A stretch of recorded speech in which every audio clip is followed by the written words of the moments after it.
여러분은 혹시 이런 경험을 해보신 적이 있으신가요? 어느 날 갑자기 이유도 모른 채 가슴이 답답해지고 세상 모든 것이 무겁게만 느껴지는 그런 순간 말입니다. 아침에 눈을 뜨는 것조차 버거워지고 사람들을 만나는 것이 두려워지고 그저 하루하루를 견디는 것만으로도 힘에 부칠 때가 있습니다. 우리는 그럴 때 스스로에게 묻습니다. 나는 왜 이렇게 약한 걸까? 나는 왜 다른 사람들처럼 강하지 못한 걸까? 그리고 그 질문 속에서 더 깊은 절망감에 빠져들곤 합니다. 하지만 제가 오늘 여러분께 전하고 싶은 이야기는 이겁니다. 여러분이 지금 느끼는 그 고통, 그 불안, 그 우울은 여러분이 약하다는 증거가 아닙니다. 그것은 오히려 여러분의 내면 깊은 곳에서 들려오는 간절한 목소리입니다.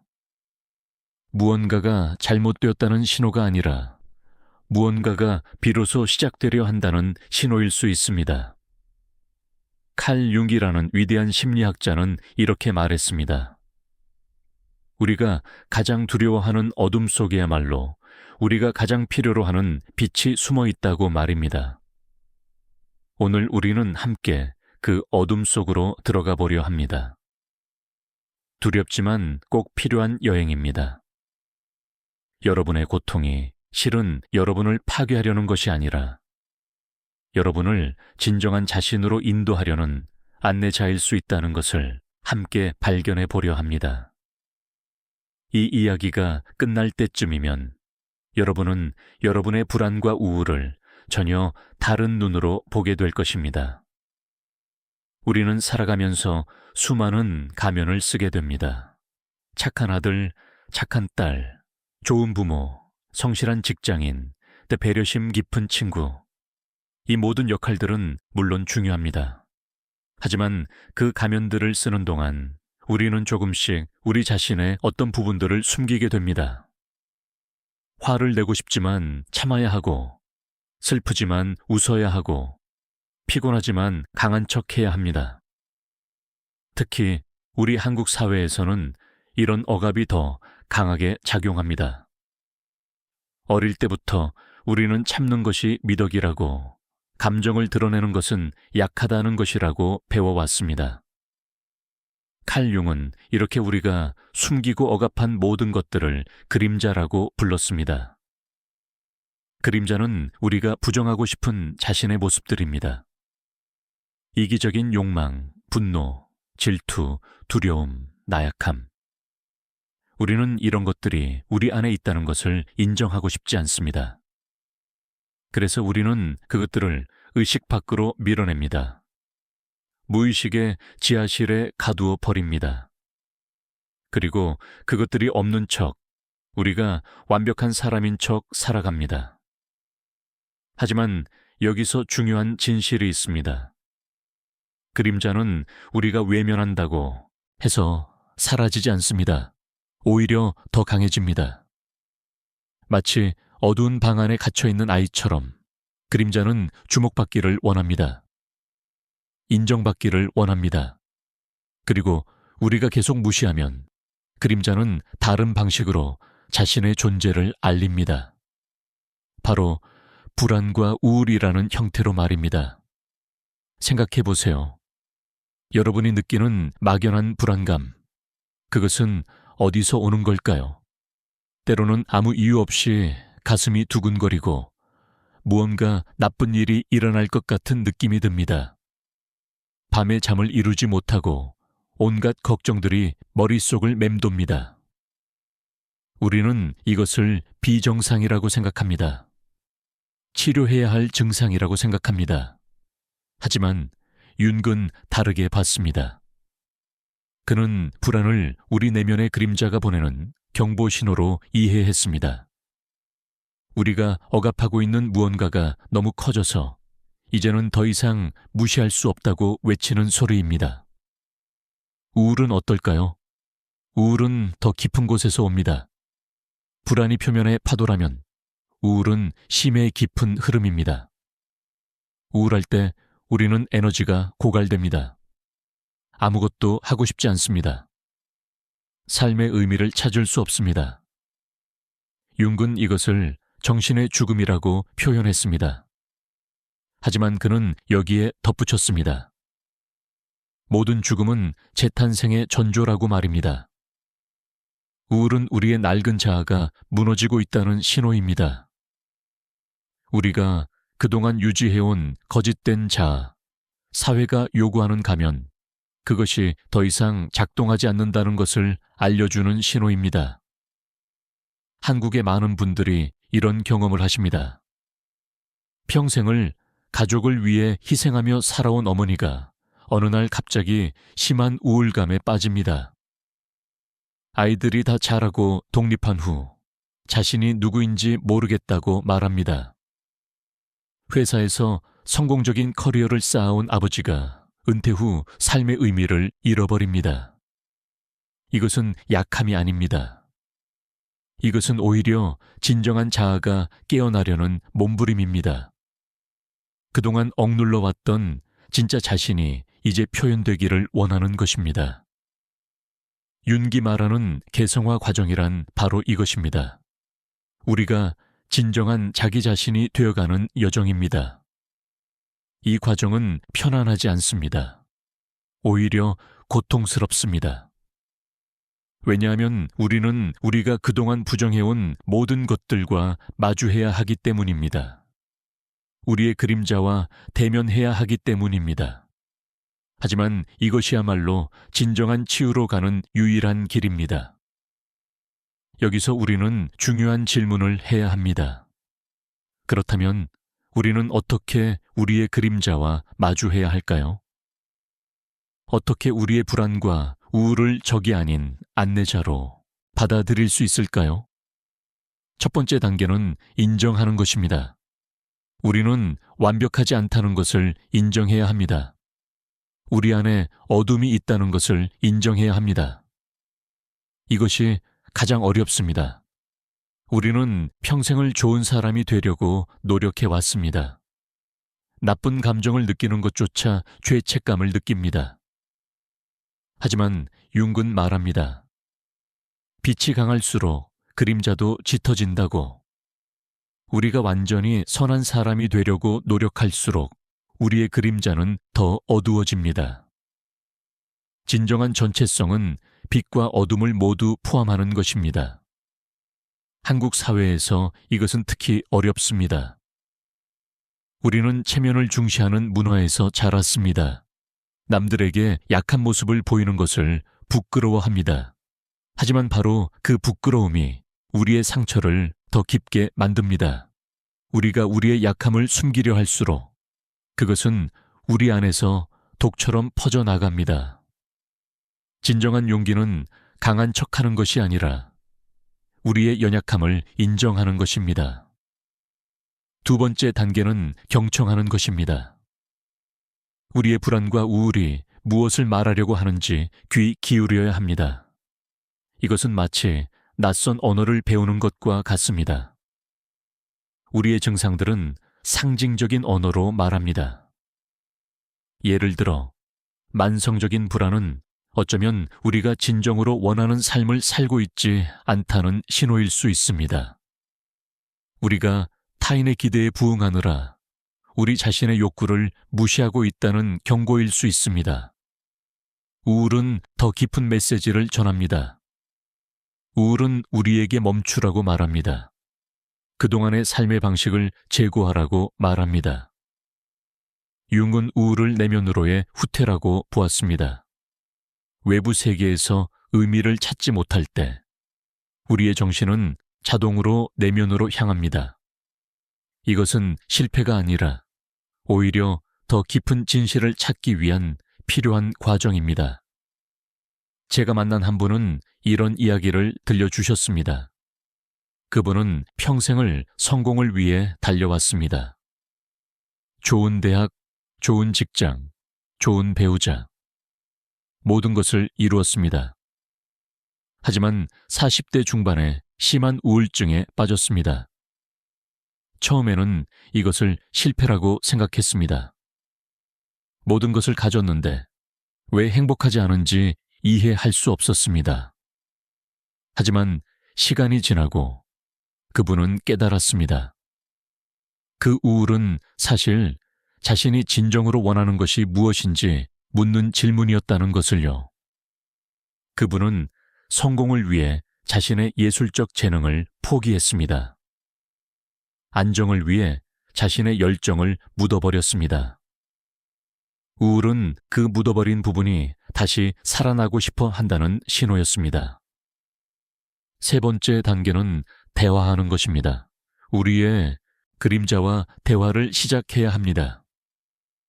융은 적극적 상상이라는 기법을 사용했습니다. 이것은 우리의 무의식과 의식적으로 대화하는 방법입니다. 우리는 우리의 불안이나 우울을 마치 한 인격체처럼 대할 수 있습니다. 그것에게 질문할 수 있습니다. 너는 누구니? 너는 나에게 무엇을 원하니? 무엇이 필요하니? 이것은 이상하게 들릴 수 있지만 매우 강력한 방법입니다. 우리가 우리의 증상을 적으로 보지 않고 대화 상대로 볼 때 놀라운 통찰이 일어납니다. 예를 들어 여러분의 불안에게 물어보세요. 너는 나를 무엇으로부터 보호하려고 하니? 불안은 사실 보호 메커니즘입니다. 그것은 우리를 위험으로부터 지키려고 합니다. 하지만 때로는 과잉 보호가 됩니다. 실제 위험이 없는 상황에서도 경보를 울립니다. 우리가 그 불안과 대화할 때 우리는 그것을 조절하는 법을 배울 수 있습니다. 우울에게도 물어볼 수 있습니다. 너는 내가 무엇을 놓아버리기를 원하니? 우울은 종종 우리가 집착하고 있는 무언가를 놓아야 한다고 말합니다. 그것은 사람일 수도, 직업일 수도, 정체성일 수도 있습니다. 우리가 더 이상 우리에게 맞지 않는 것을 붙잡고 있을 때 우울은 그것을 내려놓으라고 촉구합니다. 네 번째 단계는 통합하는 것입니다. 이것이 가장 중요하고도 어려운 단계입니다. 통합이란 우리의 그림자를 우리 자신의 일부로 받아들이는 것입니다. 그것을 제거하거나 변화시키려고 하지 않고 있는 그대로 포용하는 것입니다. 융은 이것을 그림자와의 화해라고 불렀습니다. 통합은 우리가 우리의 모든 부분을 사랑하는 법을 배우는 것입니다. 우리의 빛뿐만 아니라 우리의 어둠도 사랑하는 것입니다. 우리의 강함뿐만 아니라 우리의 약함도 받아들이는 것입니다. 이것은 자기 연민의 실천입니다. 하지만 이것은 나약함이 아닙니다.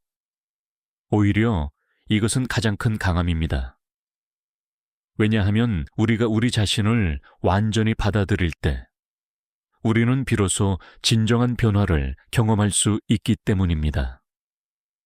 한국의 전통 사상에서도 비슷한 개념을 찾을 수 있습니다. 음과 양의 조화, 태극의 원리. 이것은 대립되는 것처럼 보이는 힘들이 사실은 하나이며 서로를 필요로 한다는 것을 가르칩니다. 빛이 있으려면 어둠이 있어야 하고 기쁨이 있으려면 슬픔이 있어야 합니다. 이것은 균형과 조화의 지혜입니다. 융의 개성화 과정도 결국은 이러한 조화로 나아가는 여정입니다. 많은 분들이 궁금해 하실 것입니다. 그렇다면 실제로 우리 삶에서 이것을 어떻게 실천할 수 있을까요? 이론은 아름답지만 현실은 복잡합니다. 우리에게는 해야 할 일이 많고 책임이 많고 시간이 부족합니다. 어떻게 이 모든 것 속에서 우리 자신과 대면할 시간을 찾을 수 있을까요? 첫째, 고요함의 시간을 만드십시오. 현대 사회는 끊임없이 우리의 주의를 빼앗습니다. 스마트폰, 텔레비전, 소셜미디어. 우리는 항상 무언가를 소비하고 있습니다. 하지만 진정한 자기인식은 고요 속에서 일어납니다. 매일 10분이라도 좋습니다. 모든 것을 끄고 조용히 앉아서 그저 자신의 내면을 관찰하십시오. 어떤 생각이 떠오르나요? 어떤 감정이 느껴지나요? 판단하지 말고 그저 지켜보십시오. 둘째, 글쓰기를 하십시오. 융근 일기 쓰기를 매우 중요하게 여겼습니다. 특히 꿈 일기를 추천했습니다. 꿈은 무의식으로 가는 왕도입니다. 우리의 꿈에는 우리의 그림자가 상징적으로 나타납니다. 하지만 꿈이 아니더라도 단순히 우리의 감정과 생각을 글로 쓰는 것만으로도 큰 치유 효과가 있습니다. 글을 쓸 때 우리는 우리의 내면을 객관적으로 볼 수 있습니다. 우리는 우리의 패턴을 발견할 수 있습니다. 셋째, 자연과 시간을 보내십시오. 융근 자연을 매우 사랑했습니다. 그는 스위스의 호숫가 탑을 지어 그곳에서 많은 시간을 보냈습니다. 자연은 우리에게 우리가 더 큰 전체의 일부임을 상기시킵니다. 나무는 봄에 꽃을 피우고 여름에 무성하고 가을에 잎을 떨어뜨리고 겨울에 휴식합니다. 이것은 자연스러운 순환입니다. 우리의 삶도 마찬가지입니다. 우리에게도 성장의 시기와 휴식의 시기가 있습니다. 자연은 우리에게 이 리듬을 받아들이라고 가르칩니다. 한국에는 아름다운 산과 강이 많습니다.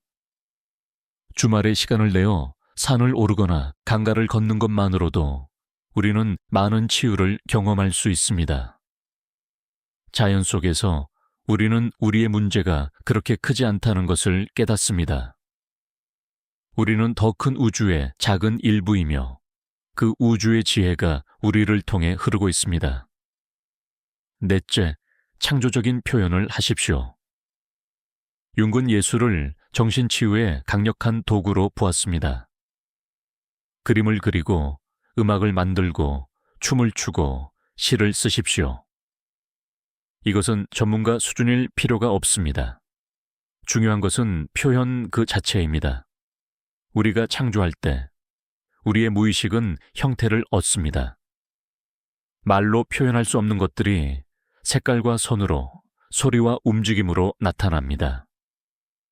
융 자신도 만다라를 그렸습니다.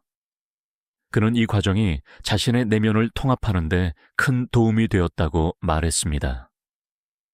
한국의 전통 예술에도 이러한 치유의 힘이 담겨 있습니다. 서예, 수묵화, 전통 무용. 이것들은 모두 내면의 에너지를 표현하는 방법입니다. 우리는 이러한 전통을 현대적으로 재해석하여 우리의 치유 과정에 활용할 수 있습니다. 다섯째, 공동체를 찾으십시오. 개성화는 개인적인 과정이지만 그것은 고립 속에서 일어나지 않습니다. 우리에게는 우리의 여정을 이해하고 지지해줄 사람들이 필요합니다. 이것은 전문적인 치료자일 수도 있고 비슷한 경험을 하는 친구들의 모임일 수도 있습니다. 중요한 것은 우리가 우리의 진실을 나눌 수 있는 안전한 공간을 갖는 것입니다. 한국 사회에서는 감정을 나누는 것이 쉽지 않습니다. 우리는 강한 척하는 것에 익숙합니다. 하지만 진정한 연결은 취약함을 나눌 때 일어납니다. 우리가 우리의 어둠을 숨기지 않고 나눌 때 우리는 다른 사람들도 그렇게 할 수 있도록 허락하는 것입니다. 이것이 집단적 치유의 시작입니다. 여기서 우리는 더 깊은 질문으로 나아가야 합니다. 왜 지금 이 시대에 이렇게 많은 사람들이 불안과 우울로 고통받고 있을까요? 통계를 보면 한국은 세계에서 우울증과 자살률이 가장 높은 나라 중 하나입니다. 이것은 단순히 개인의 문제가 아닙니다. 이것은 집단적인 현상입니다. 융근 집단 무의식이라는 개념을 제시했습니다. 우리는 개인적인 무의식만 가지고 있는 것이 아니라 우리가 속한 문화와 민족의 무의식도 공유하고 있다는 것입니다. 한국의 집단 무의식에는 무엇이 있을까요? 우리는 전쟁과 분단의 상처를 가지고 있습니다. 급속한 산업화와 현대화의 혼란을 겪었습니다. 전통과 현대 사이에서 갈등하고 있습니다. 우리의 부모 세대는 가난에서 벗어나기 위해 모든 것을 희생했습니다. 그들은 자신의 감정을 돌볼 여유가 없었습니다. 그저 생존하고 자식들에게 더 나은 삶을 주는 것이 목표였습니다. 그 과정에서 많은 것이 억압되었습니다. 그리고 그 억압된 감정들은 세대를 거쳐 전달됩니다. 윤근 이것을 세대 간 트라우마라고 불렀습니다. 현재 세대는 물질적으로는 풍요롭지만 정신적으로는 공허합니다. 우리는 성공의 사다리를 오르라고 강요받지만 그 사다리가 어디로 이어지는지 모릅니다. 우리는 경쟁에서 이기라고 배웠지만 무엇을 위해 경쟁하는지 잊어버렸습니다. 이러한 집단적 혼란이 개인의 불안과 우울로 나타나는 것입니다. 하지만 여기에도 희망이 있습니다. 융근 말했습니다. 위기는 기회라고. 집단적 위기는 집단적 각성의 기회가 될 수 있습니다. 지금 많은 사람들이 고통받고 있지만 동시에 많은 사람들이 깨어나고 있습니다. 우리는 이제 물질적 성공만으로는 행복할 수 없다는 것을 깨닫고 있습니다. 우리는 더 깊은 의미를 찾고 있습니다. 더 진정한 삶을 살고 싶어 합니다. 이것이 바로 개성화가 집단적 수준에서 일어나는 것입니다. 사회 전체가 자신의 그림자와 마주하고 있습니다. 우리는 우리가 그동안 무시해온 것들을 직면하고 있습니다. 환경 파괴, 사회적 불평등, 정신 건강의 위기. 이 모든 것들은 우리의 집단적 그림자입니다. 우리가 성장과 발전이라는 이름으로 억압해온 것들입니다. 그렇다면 치유는 어떻게 일어날까요? 융에 따르면 치유는 우리가 우리의 전체성을 회복할 때 일어납니다. 전체성이란 우리의 모든 부분을 포함하는 것입니다. 빛과 어둠, 선과 악, 강함과 약함. 우리는 이 모든 것을 가지고 있으며 이 모든 것이 우리입니다. 우리가 이것을 받아들일 때 우리는 비로소 평화를 경험합니다. 이것은 쉽지 않습니다. 우리의 자아는 통제를 원합니다. 예측 가능함을 원합니다. 하지만 무의식은 혼돈스럽고 예측 불가능합니다. 개성화 과정은 자아가 무의식에게 항복하는 것을 배우는 과정입니다. 이것은 패배가 아니라 더 큰 지혜에 대한 신뢰입니다. 융은 자기라는 개념을 제시했습니다. 자기는 자아보다 더 큰 것입니다. 자기는 우리의 의식과 무의식을 모두 포함하는 전체입니다. 자기는 우리의 진정한 중심이며 우리 삶의 진정한 안내자입니다. 개성화는 자아가 자기에게 자리를 내어주는 과정입니다. 이것을 이해하는 한 가지 방법은 꿈을 통해서입니다. 우리의 꿈에서 자주 등장하는 현명한 노인이나 여인, 안내자나 스승. 이들은 자기의 상징입니다. 그들은 우리에게 우리가 의식적으로 알지 못하는 것들을 가르쳐 줍니다. 그들은 우리를 더 깊은 진실로 인도합니다. 한국의 전통에서도 비슷한 개념을 찾을 수 있습니다. 본성, 참자, 불성. 이것들은 모두 우리 안에 이미 존재하는 완전함을 가리킵니다. 우리는 무언가가 되려고 노력할 필요가 없습니다. 우리는 이미 완전합니다. 우리가 해야 할 일은 단지 우리를 가리고 있는 겹겹의 조건화와 거짓 자아를 벗어내는 것입니다. 이 과정에서 고통은 피할 수 없습니다. 윤근 말했습니다. 신경증은 정당한 고통을 피하려는 시도라고. 우리는 성장하기 위해서는 고통을 통과해야 합니다. 하지만 이 고통은 의미 있는 고통입니다. 이것은 우리를 파괴하는 고통이 아니라 우리를 변화시키는 고통입니다. 연금술에서 이것을 변환이라고 부릅니다. 윤군 연금술에 깊은 관심을 가졌습니다. 왜냐하면 연금술은 물질의 변환뿐만 아니라 정신의 변환을 상징하기 때문입니다. 연금술사들은 납을 금으로 변환하려고 했지만 실제로 그들이 추구한 것은 자신의 정신을 정제하는 것이었습니다. 이 과정은 고통스러웠습니다. 물질을 녹이고 정제하고 재결합해야 했습니다.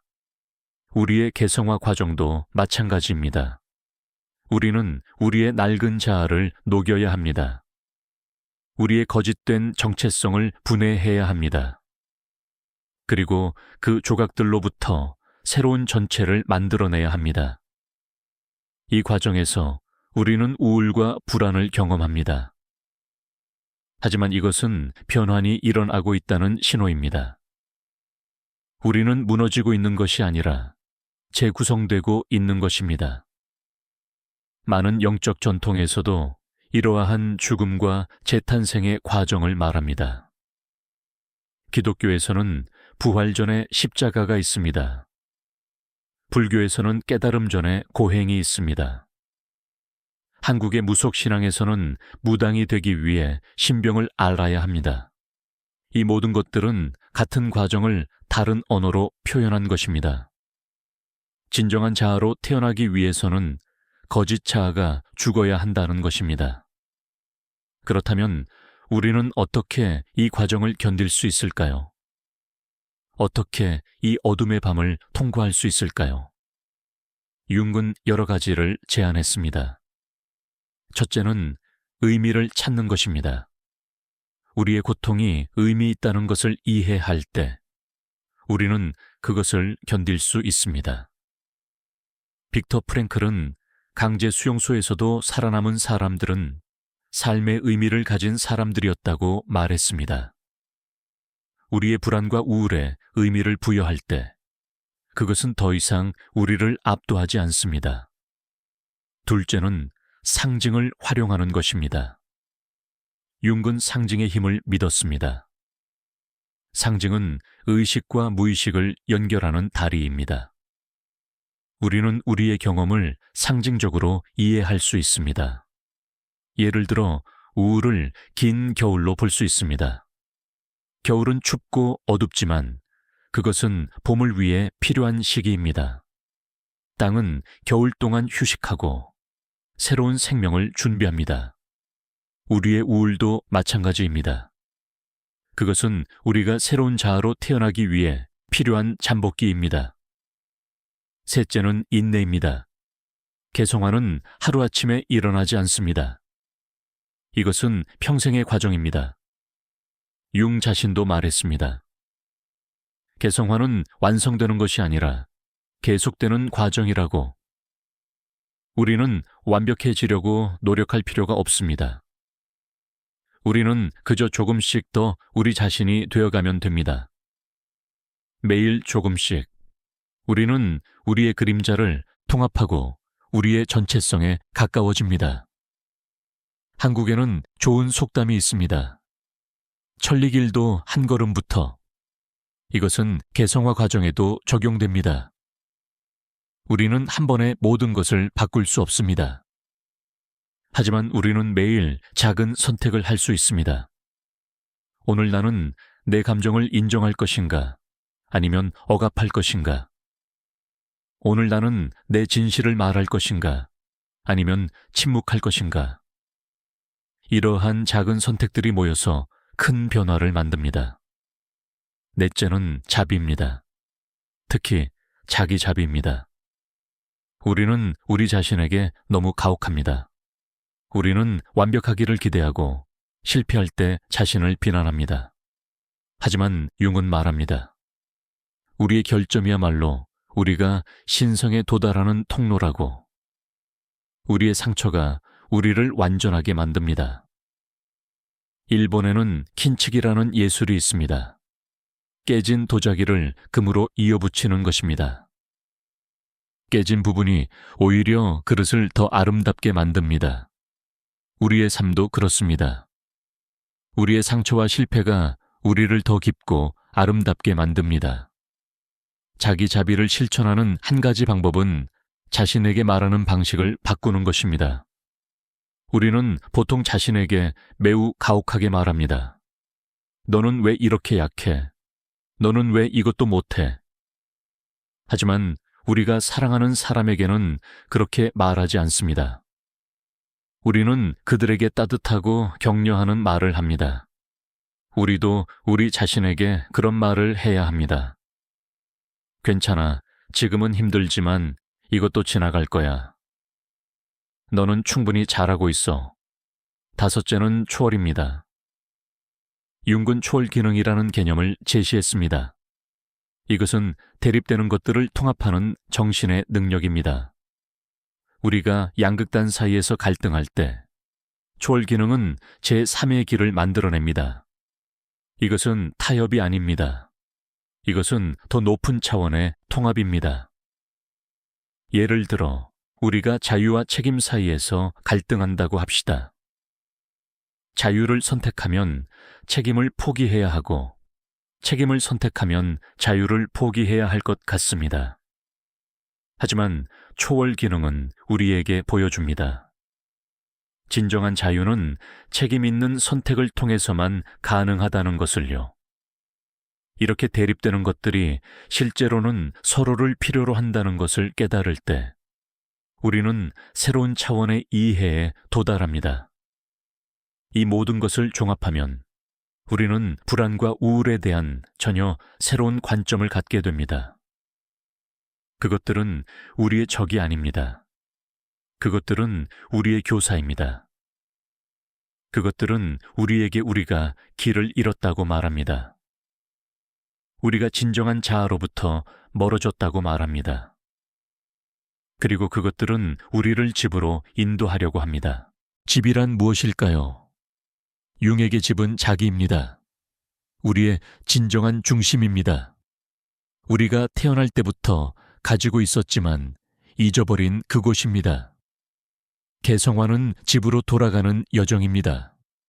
그것은 오디시스가 이타카로 돌아가는 것과 같습니다. 길은 멀고 험난합니다. 많은 위험이 있습니다. 하지만 끝에는 귀환이 있습니다. 한국 문화에도 귀향의 주제가 깊이 새겨져 있습니다. 우리의 많은 노래와 시는 고향을 그리워합니다.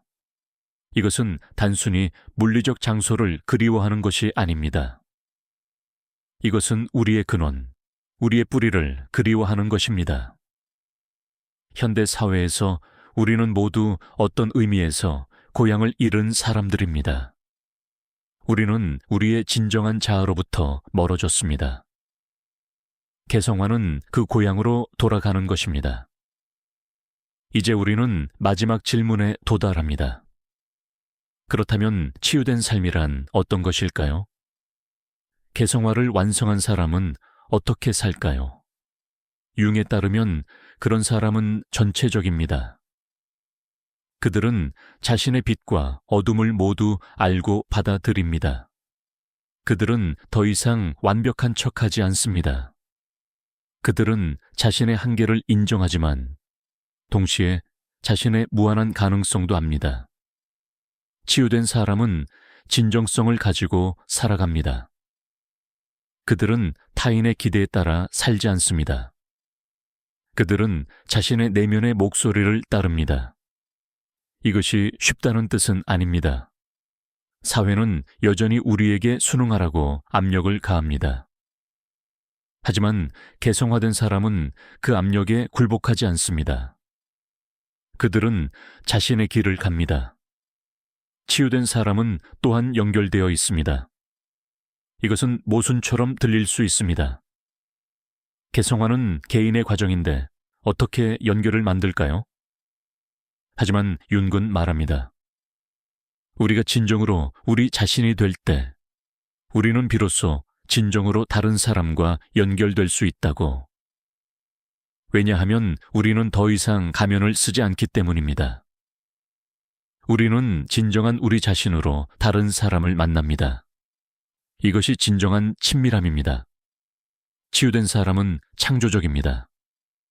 그들은 자신만의 독특한 방식으로 세상에 기여합니다. 이것이 꼭 예수를 의미하는 것은 아닙니다. 모든 삶은 창조적일 수 있습니다. 요리, 정원 가꾸기, 아이 양육, 일. 우리가 우리의 전체성으로부터 행동할 때 우리가 하는 모든 것은 창조적 표현이 됩니다. 치유된 사람은 평화롭습니다. 하지만 이것은 문제가 없다는 뜻이 아닙니다. 그들도 여전히 도전에 직면합니다. 그들도 여전히 고통을 경험합니다. 하지만 그들은 그것과 다른 관계를 맺습니다. 그들은 고통을 적으로 보지 않습니다. 그들은 그것을 삶의 일부로 받아들입니다. 그들은 파도를 타는 서퍼처럼 삶의 기복을 타고 갑니다. 여러분도 이러한 치유된 삶을 살 수 있습니다. 여러분의 불안과 우울이 지금 매우 고통스러울 수 있습니다. 하지만 그것들은 여러분을 이 치유된 삶으로 인도하고 있습니다. 여러분이 해야 할 일은 그 메시지를 듣는 것입니다. 저항하지 말고, 싸우지 말고, 그저 경청하십시오. 여러분의 고통이 무엇을 말하려고 하는지 물어보십시오. 그리고 기억하십시오. 여러분은 혼자가 아닙니다. 수많은 사람들이 같은 여정을 걷고 있습니다. 우리는 모두 우리의 그림자와 씨름하고 있습니다. 우리는 모두 우리의 진정한 자아를 찾고 있습니다. 이것은 인간 존재의 보편적 여정입니다. 융은 이것을 영웅의 여정이라고 불렀습니다. 모든 신화와 전설에 나오는 영웅은 같은 과정을 거칩니다. 그들은 평범한 세계를 떠나 미지의 세계로 들어갑니다. 그들은 괴물과 맞서 싸웁니다. 그들은 죽음을 경험합니다. 그리고 그들은 변화되어 돌아옵니다. 여러분도 그런 영웅입니다. 여러분의 불안과 우울은 여러분의 모험으로의 부름입니다. 한국의 고전 소설에도 이러한 여정이 나타납니다. 춘향전, 심청전, 홍길동전. 주인공들은 모두 고난을 겪습니다. 하지만 그 고난을 통해 그들은 성장합니다. 그들은 더 강하고, 더 지혜롭고, 더 온전한 사람이 됩니다. 여러분의 이야기도 그렇게 펼쳐질 것입니다. 이제 우리는 이 긴 여정의 끝에 왔습니다. 우리는 불안과 우울의 깊은 의미를 탐구했습니다. 우리는 그것들이 단순한 증상이 아니라 우리 내면의 깊은 곳에서 오는 메시지임을 보았습니다.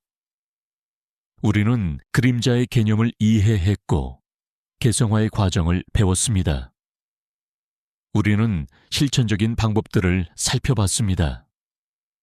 하지만 가장 중요한 것은 이것입니다. 여러분의 고통에는 의미가 있습니다. 여러분의 불안은 여러분을 보호하려고 합니다. 여러분의 우울은 여러분을 변화시키려고 합니다.